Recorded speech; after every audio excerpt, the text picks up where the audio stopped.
Hey, good morning, everybody. Psalm chapter 90. Psalm chapter 90. Um, First two verses, Psalm 90 says, Lord, you have been our dwelling place in all generations. Before the mountains were brought forth, or ever you had formed the earth and the world, even from everlasting to everlasting, you are God. So just for a second there, he said, Lord, you have been our dwelling place in all generations. Listen, if you want to just think of it like this, God is our home. And where God is our home. And that's where we're headed. That's where we're going. We are going home. He is the place where we find safety. He is the place where we find refuge. He is the place where we find peace. I'm a homebody. Now, people know me, know that I like to travel. I like to go on vacation. But I'm going to tell you what I like. I like being at home. I'm not a big social person. I don't go do this, and I don't always have to be going and doing something. In fact, I don't even like always going and doing something. I like to just be home. I am a homebody. Well, God is my home. He's the home for my spirit, and He is the home for my life in the future. And so that's kind of what this psalm is about, except this psalm is, um, it's about traveling home. It's about the journey. You see, I haven't ultimately gotten home yet.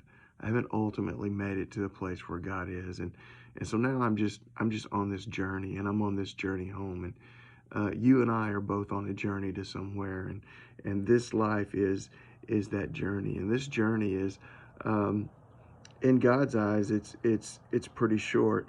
Um,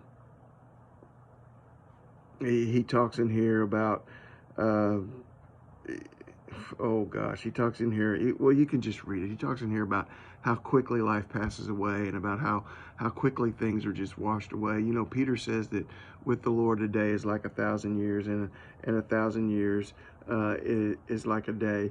Verse 4 in this psalm says, 1,000 years in your sight is like yesterday when it's past, and it's like a watch in the night. He's like saying it's 1,000 years for you is just like a shift change.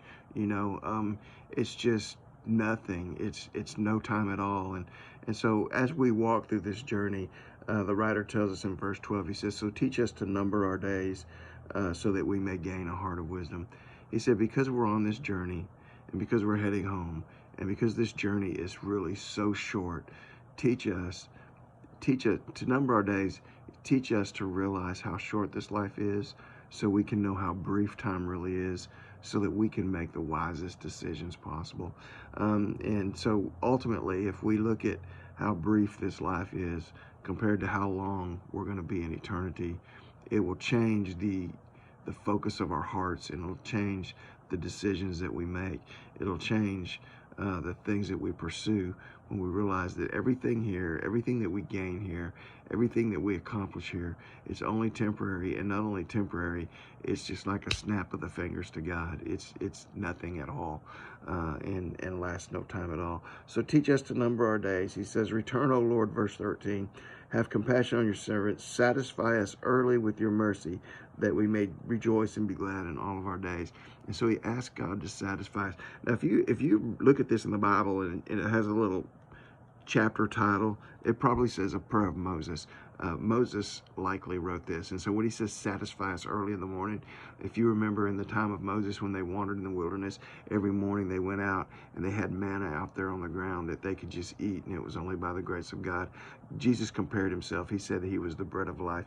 Yesterday Sunday in our sermon, I talked about Jesus being the living water, and how we just need to take a drink, and that satisfaction. He's saying, satisfy us, God, with your mercy, asking God to just bring a contentment, a satisfaction for this journey as we walk through this life, as short as it is.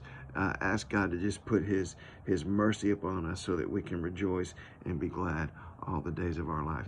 That mercy is found in Christ. That living manna is found in Christ. That bread of life is found in Christ. That living water is found in Christ. That means the satisfaction that we have for this journey is going to be found in Christ. Find Christ, get satisfied, walk this journey with him in faith today. God bless you. Bye.